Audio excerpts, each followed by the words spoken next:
You're listening to this podcast, so I know you've got a curious mind. Here's a helpful fact you may not know yet. Drivers who switch and save with Progressive save over $900 on average. Pop over to Progressive.com, answer some questions, and you'll get a quick quote with discounts that are easy to come by. In fact, 99% of their auto customers earn at least one discount. Visit Progressive.com and see if you can enjoy a little cash back. Progressive Casualty Insurance Company and Affiliates. National average 12-month savings of $946 by new customers surveyed who saved with Progressive between June 2024 and May 2025. Potential savings will vary. Being outside is good for us. It's that simple. And trails make it easy for us to walk, bike, and be active outside in our own backyards. On the trail, we see people moving, connecting with their communities, making the places where they live great. For 40 years, Rails to Trails Conservancy has led the way, creating trails across the country, making it safer and easier for everyone to get outside. They want you to get involved. Find your trail and start your journey today at railstotrails.org/iHeart and follow at Rails to Trails on social.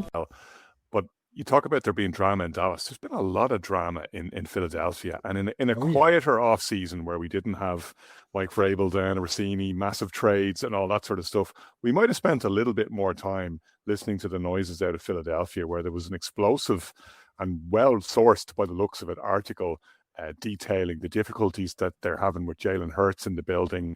They've been cycling through offensive coordinators, really good offensive coordinators, it should be said. A.J. Brown, one of the best receivers in the league, exits stage left to go to the Pats. That seems to be the cost of a difficult relationship that he had with Jalen Hurts. How many more people are going to be sacrificed at the Hurts altar? And is this the year that the Eagles enter the Hurts locker? Well, Hurts has been a kind of a mixed opinion across fan base, across the league for a number of years, despite him winning a Super Bowl and despite him coming very close to being MVP in another Super Bowl, because he wasn't the first round pick. He was a second round pick, but at the time, initially the first season, he looked like he was not at the level in which people expected. Then all of a sudden he's light out and he got to the Super Bowl, and within a couple of years he's back and he wins the Super Bowl comprehensively. But last year was off, Conor. You could see it for large parts of the season. Smith was disgruntled. AJ Brown's on the sideline reading books. Like, the demeanor of the players on the sideline last year, and you're looking at certain snippets where he's trying to motivate players on the sideline, and it was clear and evident that they weren't listening to him. It was more of like the comparison between when Saquon Barkley rallies the troops as opposed to when Jalen Hurts was rallying the troops was so evident in terms of what we were looking on content and highlight reels over the course of the season. And ultimately, AJ Brown is the fall guy. Kind of like, this deal was in the offing for quite a period of time. Essentially, we knew in March that he was being traded to the Patriots, and it was the financial aspect which led to the deal being delayed up to June the 4th when it went through. It went through like a 1 minute past 4 Eastern time, 9 o'clock our time, which essentially meant the deal was locked and loaded for months on end. And yeah, I agree with you to a certain extent. They've probably looked at it and said, right, we can replace AJ Brown. We're not entirely sure right now whether we can replace Jalen Hurts, and there is issues internally. We're going to leave. We're going to move with them for now and see what the situation is come the end of next season, because it's evident for me that they're not entirely sure where their wide receiver room is. I know you were talking previously about Mikhail M being selected in the first round, and he has that kind of persona. We can go in there and they're going to be all bells and whistles, or it's going to be a complete disaster because of the perception of him, even leading back to when he did his interview at the Combine. But what I thought was significant, actually, as opposed to him, was they've kind of gone a number of different ways in free agency and in signing players for wide receiver room. It's wide receiver room. It's like they're not entirely comfortable and they don't really know what they have. They bring in Hollywood Brown. He's coming off year in, year out injuries. They'd make a trade for Wicks from the Packers. For me, they've just stocked the room to try build the players, and maybe we could spread the offense around to kind of replace AJ Brown. But ultimately, I think that's a difficult task. And Saquon Barkley didn't live up to the hype of the first year. You know, he had a great first year, and obviously the move that came with that and all the coverage we saw. But last year, he wasn't at the same level. I think the offensive line wasn't at the same level. And it was kind of similar in ways to the year in which they got beaten by the Bucs in the playoffs. It felt like they were going to be a one-and-done team, and they were. When they came into the playoffs, they played the 49ers. The 49ers went into Philadelphia and beat them despite all their injuries. Things were a miss, and I'm still not entirely sure right now going to the new season that all those kind of off the screen stories have been resolved, and that's why ultimately I feel right now, if you're looking at a team and a head coach who's leading in the right direction, for me, it's the Cowboys to win the division as opposed to the Eagles. Kieran, I find the culture in Philadelphia fascinating, whether it's Big Dom, whether it's Nick Sirianni, the players who seem to be on the brink of open revolt at times. And when we saw even 2 seasons ago, and Brian alluded to it there, when they eventually lost to the Bucs, looked like the team just quit on the coach down the stretch last year. That year, they just jacked it in at a certain point. This, past season, we saw them at times look really good, and then at times look just bafflingly off script. And it almost looked like the defense kind of just threw in the towel last year at a certain point. And I'm thinking of that Bears game in particular down the stretch where the Eagles just got absolutely handled. We haven't seen the team out-muscled like that. Whether we saw them, outplayed or beaten was another thing, but we really saw them handled a couple of times from then on in last year. That's not Eagles football, and it's I think it's a legitimate question as to whether they've lost the spark.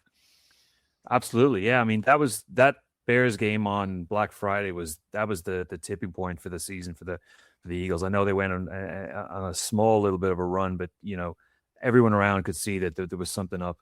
I mean, Sirianni, you think back to 24, when Sirianni had that 2-2 start, when he started shaving his head, he was very much on the brink of getting fired by the Eagles then. I mean, we're going into year 6. Roseman for Sirianni in Philadelphia. Roseman is a winner. Roseman puts together rosters that are proven winners. And there's been various talk from outside, from inside about Sirianni and his effectiveness. I mean, we've seen him skirt with being fired the last couple of years, most notably in 24. Do players, do they vibe with him? We've seen plenty of head coaches in the league who are player friendly. You think of McVay in Los Angeles, but Sirianni just seems to have that kind of prickly kind of exterior that I don't think. This episode is brought to you by Progressive Insurance. Do you ever think about switching insurance companies to see if you could save some cash? Progressive makes it easy. Just drop in some details about yourself and see if you're eligible to save money when you bundle your home and auto policies. The process only takes minutes, and it could mean hundreds more in your pocket. Visit Progressive.com after this episode to see if you could save. Progressive Casualty Insurance Company and Affiliates. Potential savings will vary. Not available in all states. You didn't start a business just to keep the lights on. You're here to sell more today than yesterday. You're here to win. Lucky for you, Shopify built the best converting checkout on the planet. Like the just one tapping, ridiculously fast acting, sky-high sales stacking, champion of checkouts. That's the good stuff right there. So if your business is in it to win it, win with Shopify. Start your free trial today at shopify.com/win. Being outside is good for us. It's that simple. And trails make it easy for us to walk, bike, and be active outside in our own backyards. On the trail, we see people moving, connecting with their communities, making the places where they live great. For 40 years, Rails to Trails Conservancy has led the way, creating trails across the country, making it safer and easier for everyone to get outside. They want you to get involved. Find your trail and start your journey today at railstotrails.org/iHeart and follow at Rails to Trails on social. It lends itself to kind of warmth and kind of being around players and bonding with them. So I think that's a big issue in Philadelphia, and it's something to watch the whole year because when you've got the talent that the Eagles have, and they went through all that nonsense last year with Patullo and how the offense just stuttered to a halt, and it was awful to watch the Eagles sometimes. It was just brutal watching Hurts trying to scramble for a couple of yards. And I mean, you look at the output. I mean, Saquon in 24 had 2,283 all-purpose yards. Last year he had 1,140. I mean, that's basically half of the output. 13 touchdowns and 24-7 last year. So it's just you look around and it's it's indicative of what's going on in Philadelphia. But despite all that, I am pretty high on this roster still because they still, despite losing AJ Brown, who I think it's going to be good for the team. And then Brian talked about the wide receiver room. You do look around and who's going to be wide receiver one.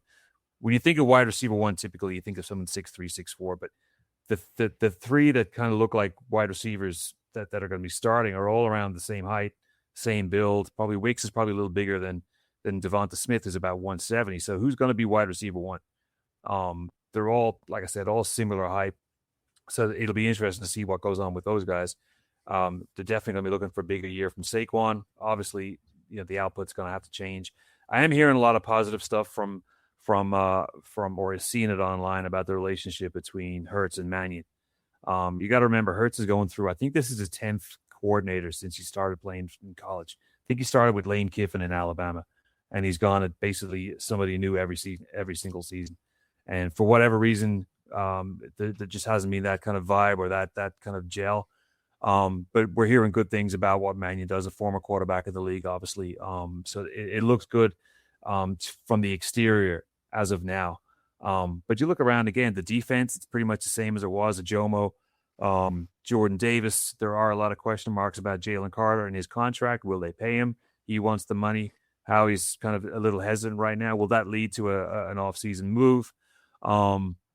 Reek Woolen coming in. I mean, name another prototypical Eagles player than Reek Woolen. I mean, he's made for that team. But they've got to change a couple of things around on that team, and the defense has got to solidify. I mean, you remember the Chargers game when there was four picks. Defense just the Chargers ran up and down them, and it was a tough watch if you're an Eagles fan, and it was kind of indicative of how that season kind of tailed off before they got to the playoffs. We'll see how it all works out, but for me, it kind of starts with Sirianni and what he projects onto the team at the start of the season. It's going to be fun to see how that goes in the NFC East. Craig, I don't want to overdo the doom and gloom in Eagles land because, as Kieran points out, this is a roster 2 years removed from a Super Bowl with most of the key players who delivered that Lombardi still intact, Jalen Hurts included. It's not like we haven't seen him ball out before, and it's not like we haven't seen the Eagles ball out before. They do have challenges to address, but they're nobody's pushovers. No, not at all. And also, they've had some injury concerns, and the injury concerns have come really on the one bit that the Eagles can't afford for it to happen.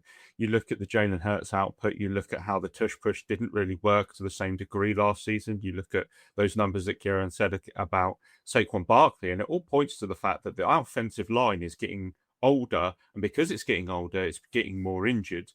And that's where a lot of their issues stemmed offensively last year, was on that line itself. Now, they haven't really given themselves any insurance policies with that. They've brought back a few of the backups that were there previously, which is fine. But the biggest problem for that offensive line going forward is the fact that they now have a new O-line coach for the first time in 13 years. Jeff Stoutland's obviously gone from there. So that's not going to help them. I just think that there's the best name for an offensive line coach as well. Absolutely. Absolutely. But it's weird. It's not an off the cliff fall. And I think that when you talk about the Eagles in the way that we're talking about them, it sounds like they have fallen off the cliff, and they haven't. It's just that they've kept themselves to such a high regard. They're the first back-to-back NFC champions in forever in the last 2 years. So they have built themselves up to be this sort of dominant force. I think it's just the fact that how they slipped last year is really maybe making a few people shaky on what they can achieve this year.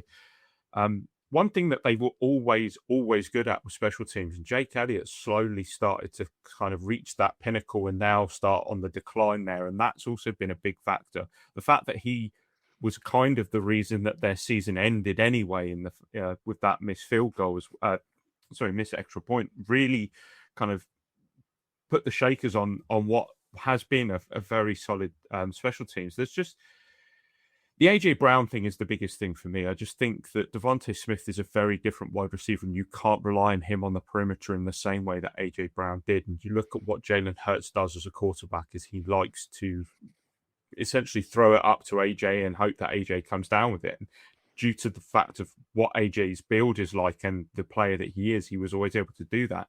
I don't think that Hollywood Brown, Mekhi Lemon, or Devontae Smith can give you what he needs there. And then the depth under that is quite shaky as well.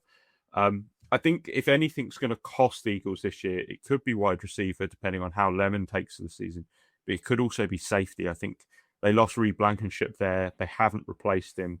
That's a real shaky part there. I do like the pickup of Tariq Woolen, though. I think they had to get better at cornerback, and that's one thing they did. I mean, they got rid of Adoree Jackson, who, as Giants fans, we all know what Adoree can do. So they have strengthened in places, but they are still going to be the team to beat, and they are still who the Cowboys are going to have to try and surpass. I just feel like we've built them up so much that the fall seems even more dramatic now. 3 teams in their division, including the Giants, of course, vying to do just that. That's our NFC East preview in the books. Check out all of our divisional previews on your podcast platform of choice. And please like or subscribe to the Irish NFL Show when you do. Summer is here, which means we all want to look and feel our best. A GLP-1 may be right for you. Visit orderlymeds.com to learn more about which GLP-1 you could be eligible for. Getting started is fast, easy, and happens virtually through telemedicine from licensed professionals. Check it out for yourself. Go to orderlymeds.com/podcast. That's orderlymeds.com/podcast. Taking care of yourself feels great. Compounded medications are not FDA approved. Eligibility required and determined by a licensed provider. Individual results may vary. See website for details.